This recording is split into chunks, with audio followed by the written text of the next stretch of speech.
நீதிமொழிகள் 2ஆம் அதிகாரம்.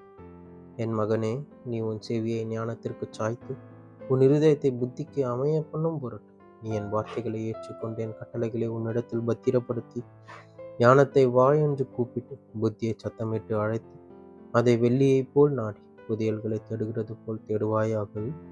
அப்பொழுது கர்த்தருக்கு பயப்படுதல் இன்னதென்று நீ உணர்ந்து, தேவனை அறியும் அறிவை கண்டடைவாய்.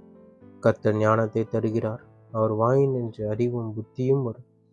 அவர் நீதிமான்களுக்கென்று மெய் ஞானத்தை வைத்திருக்கிறார்.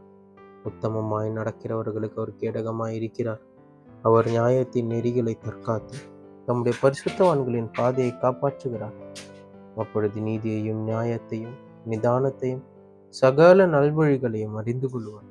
ஞானம் உன் இருதயத்தில் பிரவேசித்து அறிவு உன் ஆத்மாவுக்கு இன்பமாய் இருக்கும்போது நல் யோசனை உன்னை காப்பாற்றும், புத்தி உன்னை பாதுகாக்கும். அதனால் நீ துன்மார்க்குடைய வழிக்கும் மாறுபாடு பேசுகிற மனுஷனுக்கும் அந்தகார வழிகளில் நடக்க நீதி நெறிகளை விட்டு தீமை செய்ய மகிழ்ந்து துன்மார்க்குடைய மாறுபாடுகளில் களி கூறுகிறவர்களுக்கும் மாறுபாடான பாதைகளிலும் கோணலான வழிகளிலும் நடக்கிறவர்களுக்கும் நீ தப்புவிக்கப்படுவாய். தன் இளவயதின் நாயகனை விட்டு தன் தேவனுடைய உடன்படிக்கையை மறந்து இச்சகமான வார்த்தைகளை பேசும் அந்நிய பெண்ணாகிய பரஸ்திரிக்கும் தப்புவிக்கப்படுவார். அவருடைய வீடு மரணத்துக்கும் அவருடைய பாதைகள் மரித்தோரிடத்திற்கும் சாய்கிறது. அவரிடத்தில் போகிறவர்கள் ஒருவரும் திரும்புகிறதில்லை, ஜீவ பாதைகளில் வந்து சேருகிறதும் இல்லை. ஆதலால் நீ நல்லவர்களின் வழியிலே நடந்து நீதிமான்களின் பாதைகளை காத்து கொள்வாயாக. செவ்வையானவர்கள் பூமியில் வாசம் பண்ணுவார்கள், உத்தமர்கள் அதிலே தங்கியிருப்பார்கள். துன்மார்க்கரோ பூமியிலிருந்து அறுப்புண்டு போவார்கள், துரோகிகள் அதில் இராதபடிக்கு நிர்மூலமாவார்கள் என்பதே. Proverbs chapter 2.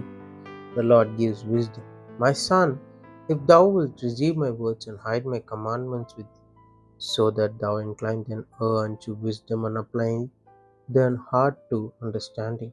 Yea, if thou criest after knowledge and lifteth up thy voice for understanding, if thou seekest her as silver and searchest for us as for hid treasures, then shalt thou understand the fear of the Lord and find the knowledge of God. For the Lord giveth wisdom, out of his mouth cometh knowledge and understanding. He layeth up sound wisdom for the righteous. He is a buckler to them that walk upright. He keepeth the paths of judgment, and preserveth the way of his saints. Then shalt thou understand righteousness and judgment and equity. Yea, every good path preserveth discretion. When wisdom entereth into thine heart, and knowledge is pleasant unto thy soul, discretion shall preserve thee, understanding shall keep thee, to deliver thee from the way of the evil man, from the man that speaketh froward things, who leave the path of uprightness, to walk in the ways of darkness, who rejoice to do evil, and delight in the frowardness of the wicked, whose ways are crooked, and they froward in their paths, to deliver thee from the strange women, even from the stranger which flattereth with her words, which forsaketh the guide of a youth, and forgetteth the covenant of her God. For a house inclineth unto death, and a path unto the dead. None that go unto her return again, neither that they hold of the paths of life. That thou mayest walk in the way of good men, and keep the paths of the righteous. For the upright shall dwell in the land, and the perfect shall remain in it. But the wicked shall be cut off from the earth, and the transgressors shall be rooted out of it. Amen and amen.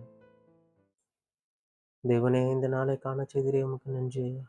இப்பொழுது வாசித்த கேட்ட இந்த வசனங்களுக்காக உமக்கு நன்றி செலுத்துகிறோம். ஒவ்வொரு நாளும் உமது வசனங்களை கேட்கவும் அதன்படி நடக்கவும் இன்னும் அந்த கிட்டி சேரவும் எங்களுக்கு நீர் கிருபையை தந்து நீர் நடத்தும் ஐயா. நீர் எங்களோடு இரு. நாள் முழுவதும் உடைய கிருபை எங்களை தாங்கி கொண்டு நாங்கள் உம்மை பற்றி கொண்டு எப்பொழுதும் உம்முடைய சமூகத்தில் தரித்திருக்கிறவர்களாய் மாற்றி எங்களை நீர் நடத்தும்.